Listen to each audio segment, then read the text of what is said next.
Manipur has seen violence for 2 years. There's deepening divide between communities, and peace remains elusive while thousands have been displaced on either side. Today we have Debanish, a senior journalist who has extensively covered the conflict. He will break it down where things stand right now and what is the road ahead like. Welcome, Debanish. Hi, Divyam. Hey. So, a lot of developments have taken place in Manipur since 2023. Could you give a quick recap of where things stand right now? Yeah, you are right. A lot of things have happened in the past 2 years.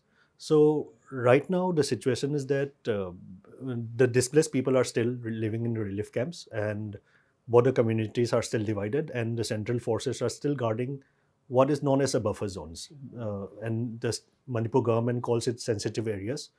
So buffer zones are usually the foothills, or places where two districts meet, where there could be a Meitei living in one district and Kuki tribes living in the other district. So in the past 2 years, there have been series of violence already, as everyone knows. Into 2023 was quite intense, and 2024 in January there was some violence in here and there in More. More is a border town, and there was some lull in between, and then another round of violence broke out in a district called Jiribam, which is towards Assam, in the border with Assam.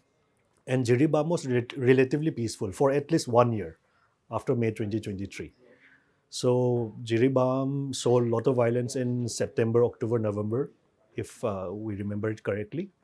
And after that, the president's rule came, and there has been reduction in violence. In fact, there is no violence right now as we speak, and so this is the situation right now. I mean, in almost 2 years, like you said, there have been sporadic incidents of violence that have taken place, but at the same time, there have been talks that happened between the chief minister and the communities. But now, when the president rule is in place, what's the status of the talks between communities right now? So there is little is known about the talks that the government claims is happening. So the talks are mostly between civil society groups, the talks that we in the public see. So there could be talks happening between the armed groups and the government. The armed groups, essentially the ones who have signed some kind of an agreement with the government about like a ceasefire agreement or the suspension of operations agreement. So what kind of talks they are having, the public doesn't know. But yeah, a lot of civil society groups from both sides, they have met through informal channels, and sometimes they have come to Delhi, and the Home Ministry has mediated between them. But those are just talks. Like, they are not like formal. In the sense that they are not formal talks where you agree to something and you sign something and that becomes binding. Nothing like that. So, in a sense, you could say that talks are happening, but really, who are the people who are talking to each other? The public doesn't know. So mostly people assume it's civil society groups, but unless the armed groups are involved in the talks, because they are the ones who have a say in things on the ground, then people say that it's difficult to make a breakthrough, because civil society groups are, after all, they are civil society. They will go back to society, but they don't have the capability or the power to make any talks binding. So that is it. And what about the armed groups? Just because there are many armed groups on either side, how many are there right now operating? How many have signed the suspension of operations? And how many are in talks with the government to establish peace in Manipur? Just because it's been going on for 2 years. Yeah, that's a good question. But the thing is, everyone is always focused only on the suspension of operations, which was signed between the state government and the central government and two umbrella organizations of Kuki militants, Zomi militants, and Mar tribe militants. So there are about 24, 25 militant groups divided into two more groups. One has about, if I remember correctly, 17 militant groups. The other has about 6 or 7, I think. So what they have done is they have been demanding a territorial council within the state of Manipur. Okay. And now these are the Kuki, Zomi, and Mar militant groups. Now there are two more communities, the major communities. One is the Naga and the other is the Meitei. Now Naga also has their own armed group, which is quite a big group. It's called the NSCNIM, and they also had signed a framework agreement in 2015 with the central government, a year after PM Modi came. And now there are also Meitei militant groups. Now, there are several Meitei militant groups, of which only one has signed a ceasefire with the government, which is called the United National Liberation Front and Pambai faction. It's called UNLFP. So the rest of the Meitei groups, they are still fighting against the military, and most of them are hiding in Myanmar. So when you talk about the Sioux groups, or let's say the violation of ground rules by the Sioux groups, you also have to factor in what about the other armed groups. Okay, so unless everyone is disarmed and everyone disarmed at the same time simultaneously, or some kind of peace arrangement is made, which is consistent for all the armed groups, then there will always be problems. That is what experts say.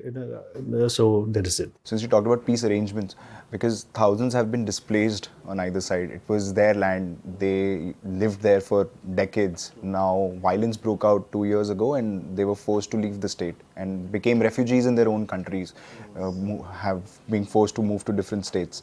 So, like, what is the status of the relief camps, and are people really do they feel that they are in a position now that they can go back to their homes? Just because now, even though the incidence of violence has reduced, but there's still some sense of fear that we can be attacked by either side. So what's the status of the relief camps and people who are living there? About the relief camp, it is a difficult question, but I will still try my best to answer. So the return of people who are living in relief camp to the places where they were living before depends on what the Kuki tribes say, that political solution. So unless they get a political solution, they don't want the displaced people to come back to where they were living. And now, because the claim is that the Meiteis who are in the general category, they cannot buy land in the hills, and the Kuki tribes and who are scheduled tribes, they can definitely buy land in the valley areas. So one of the questions that the Kukis ask is that all the displaced Meiteis who are living in the hills, they were either living as rental tenants, or they must have been living on land that they got illegally, because by law they are not allowed to buy land in the hills. So by that logic, the Kuki said that they cannot return because they don't have a property in the hills. However, there are certain nuances to this. For example, many of the land in hill areas also have there are thing called pattas. Pattas are those property kind of a property document that says you own this land. So many Meiteis who have left the hills also hold those property titles. So they said they've been living there for generations. So now, because both the communities are divided, that is one problem. Now the second problem is about safety. Even if the government tells you that you can return, and if you return, but what is the guarantee that you will not be attacked? Okay, like either side. What if some Kukis come back to Imphal, which is a valley area, and let's say some Meiteis go back to the hills where they were living, like places like Churachandpur or More. Either of them could be attacked by any random antisocial element, so and that could become into another flare up.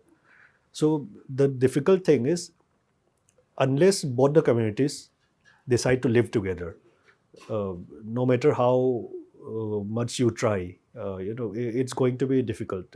And security you cannot provide for every individual. Like, let's say there are 40,000 refugees, internally displaced people. You cannot be providing security for each and every one of those 40,000 people.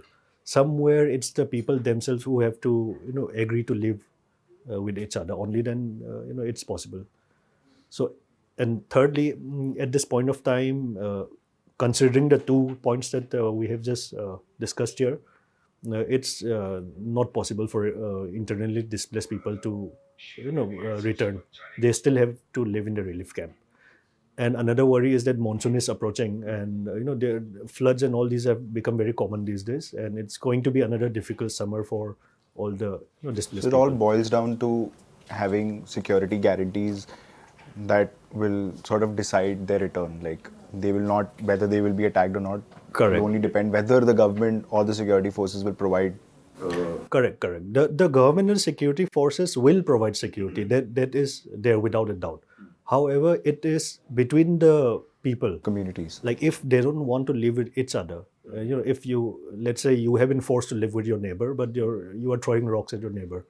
So how are you going to continue living together, even if the cops are standing at the front of your gate? So this is kind of a difficult question. So, but still, there has to be some way out, which maybe the civil society groups are talking to each other. I'm sure. But like, since return is one of the biggest questions, and president's rule was imposed a couple of months ago after Biren Singh resigned. So, where do you see president's rule playing a role in terms of establishing peace in Manipur? Firstly, it's because when Biren Singh was the chief minister, there were incidents of violence, and like you said, that now the incidents have gone down. But yes, there are certain differences, and there is a sense of fear among communities. Where do you see the president's rule acting in terms of bringing peace, and how do you think it will help in establishing like a long-lasting peace rather than something which is very temporary? See, as far as president's rule is concerned, everything that has happened till now has been positive. The central government even gave the order to ensure free movement of people across the state, and that the order came under the president's rule. And the security forces tried to enforce it, but the Kuki tribes protested, and after that, it stopped. So right now, things are back to where they were. But under the president's rule, the good thing that has happened is that the central forces have become more active, and they have spread out more uniformly across the state. And if you see, for example, the Manipur police and Assam rifles, statements which are coming every day, a lot of insurgents are being arrested, lots of extortionists are being arrested, drugs are getting seized. So the frequency of these kind of things have increased a lot, and most of all the arrests are irrespective of the ethnicity. Meiteis have been arrested, Kukis arrested, so it's there. Those things are happening under the president's rule. The only problem, like we said, is whether the people have will agree to live with each other again. So that is the biggest question. Okay, so and that's it. I mean, like just a follow up to that also, just because, like you said, that people have to come together to live with each other, but at the same time, they need to accept that things have gone wrong. Where do you think that both the communities went wrong in identifying the mistakes, and like what exactly went downhill from May 3rd, 2023, 2022? Yeah, because it's a ethnic conflict, and both sides claim that they didn't do anything wrong. It would not be a wise thing for me to find a reason where they have gone wrong. However, and in my assessment, so it's according to the cookies, it started because the Biren Singh government, and they allege that he started targeting the cookies who are with things like anti-encroachment drives in forest, and crack down on poppy cultivation. So, however, the Biren Singh government says, and he himself has said many times before, that no community was singled out in those drives, whether it be drugs drive or evicting encroachment from forest. Biren Singh says more Meiteis were evicted in the forest. That is what some government officials claim. So how did this turn into an ethnic tension? Maybe because maybe the government could have done it in a way that seemed more magnanimous to everyone. Some kind of a message or some kind of a feeling has gone out that the government Biren Singh was targeting the Kukis. So maybe you could say that is one of the errors from the Meitei side. The Kukis, if you see, maybe the eviction of Meiteis who have been living, in hill areas like Churachandpur and More, which is a trading town, which used to be a multicultural place. Lots of communities live there. Now there are no Meiteis left anymore there also. So the Meiteis feel that we have been thrown away from our own land also, and then that could be one of the errors that the Kukis made. Maybe they could have protested, but not chased away all the the people of the other community. So these two are like roughly the kind of errors they both sides have made. And at the same time, because I was going through interviews of Biren Singh and what he said, he had talked about a geopolitical angle to this issue as well. Just because Myanmar, there's a civil war that's been going on ever since there was a military coup that happened in 2021, and there are rebel factions and the military, they're fighting. And he said that there are external forces that are playing a role in the violence in Manipur. What's exactly the geopolitical angle to the entire Manipur issue? Just because we've also discussed about it. If you could discuss it in length about... See, the geopolitical angle, these are all, you could say these are all conspiracies, or these are stories that experts tell among themselves, because there is no official hard evidence of a geopolitical angle to the Manipur issue. However, you will see unofficial so-called evidence of a geopolitical link to the Manipur problem. For example, the Chin Kuki people, essentially they are borderless, because they live in from Chin state all the way from till Churachandpur in Manipur, and then it also goes up all the way till Mizoram, in the sense that the Zomi people also, all of them belong to the same ethnic, what should we say, kindred tribes.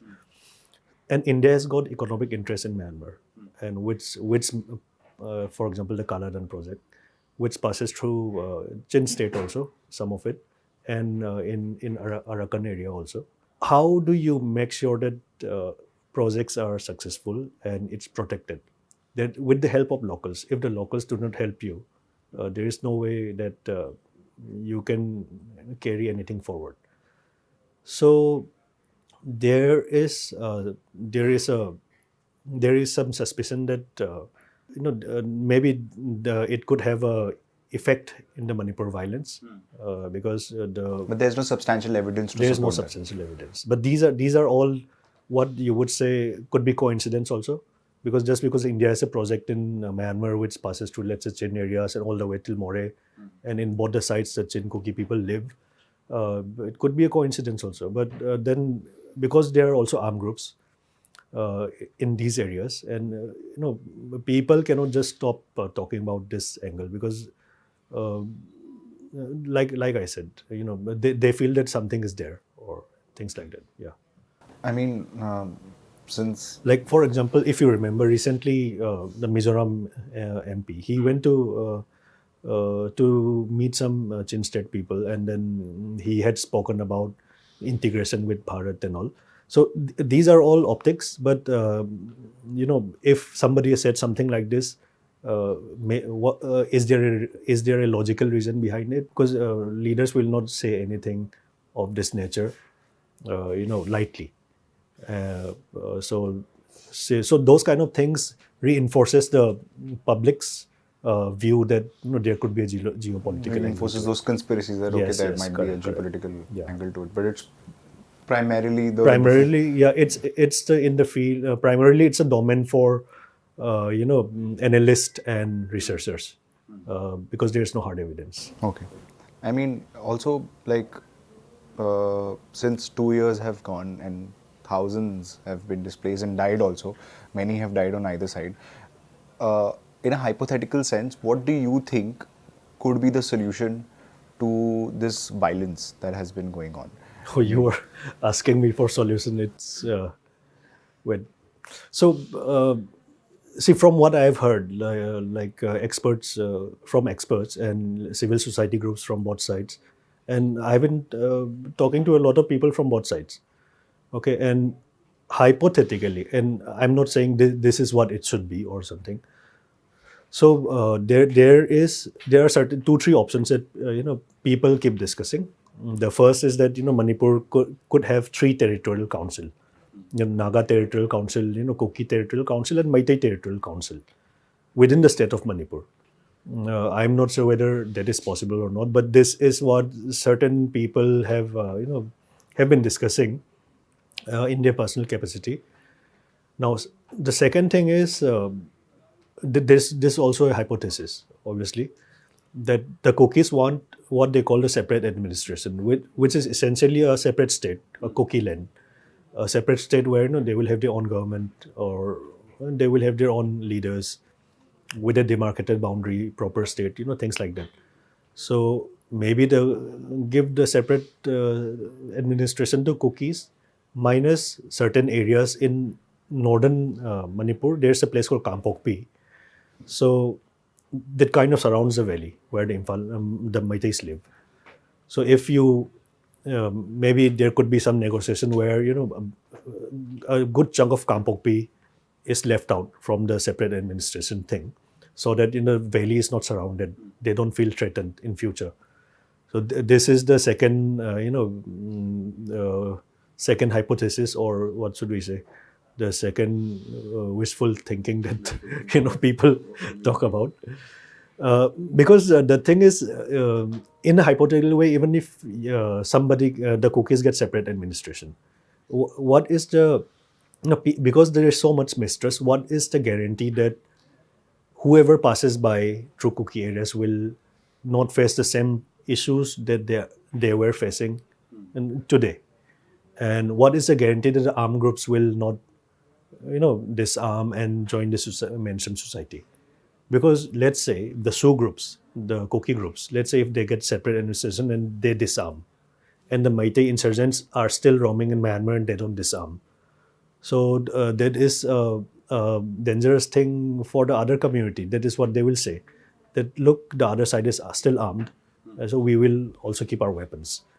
So it's a bit complex, but so this is what territorial council. Is it primarily also because, sorry, Yeah, is tell it me, also tell me. because of multiple stakeholders also involved? Multiple stakeholders definitely there because see civilians themselves they are not they were living normally with each like friends, family, with each other among all the community. Manipur is a multicultural multi-ethnic state. So the violence broke out. If you want to see it that way, because certain, let's say, certain invisible hands, even Justice Sriran Mridul, who was Chief Justice of the Manipur High Court, he has also mentioned about invisible hand, in the Manipur crisis. So there could be certain vested interest, some political groups, some armed groups, and some civil society groups who want their own personal political goals to be fulfilled. Maybe those are the invisible hands who have engineered this. We never know, but definitely it's not the public who started all this. The normal people who have been going to are earning a living, going to work every day, they are not thinking about Meitei Kuki at that time. No, it's usually some kind of a decision from some authority that disturbs the peace, or some kind of a dictate, or some kind of a, let's say, taking a direction by certain armed groups that may have caused ripples in the society. So if you see the invisible hands, or the people who could be responsible for these are select few, that way, if you see that way. One last question, Debanish, and a little bit personal also, just because, if I may. Uh, you're from Manipur and a Meitei. You, I knew you would ask that. I mean, you were born there and you grew up there. What, and you've even been there recently to cover the conflict. What are the challenges a journalist or journalists are facing in Manipur? And I mean, it's a little tough also to ask. How does it feel when you see violence back home? See, when we were growing up, in the 80s, 90s, we have seen violence. Like those days, violence was ingrained in our, in our psyche. For example, when we were going to school in Manipur in the 90s, we knew that there could be a gunfight or some kind of trouble or some kind of blockade somewhere. So it was, an everyday thing back then. So violence is not something which Manipur has not seen before. We have seen it when we were growing up. But like you said, because it's an ethnic conflict, every journalist has been affected, like by people who target them, irrespective of community, or irrespective of where they are based in India. Whoever comes to Manipur, whatever content they produce, eventually one group, one community or the other will usually complain, because the divide is so sharp. No one cannot say anything without without running the risk of being attacked by one side or the other.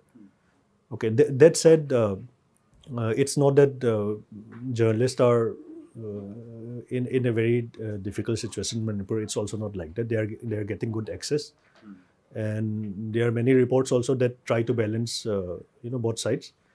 And so yeah. And for me, being a Meitei, like you asked, I knew that you would ask. The thing is, yes, it's difficult, obviously, because in my line of work, first I need to, I have to work. Maybe I have to give twice the amount of work, to effort, to first show that I am a professional. Number that I am not a Meitei. I need to prove that first before even I start working on my material. That I may be Meitei, but I am working as a professional. So I have that that wall is there. Once I cross that wall, then maybe I could be just like any other journalist.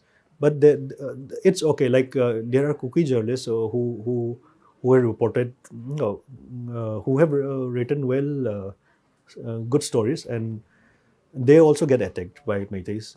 I also get attacked by Kukis, but doesn't. So it's something that is unavoidable in our work. So that is there.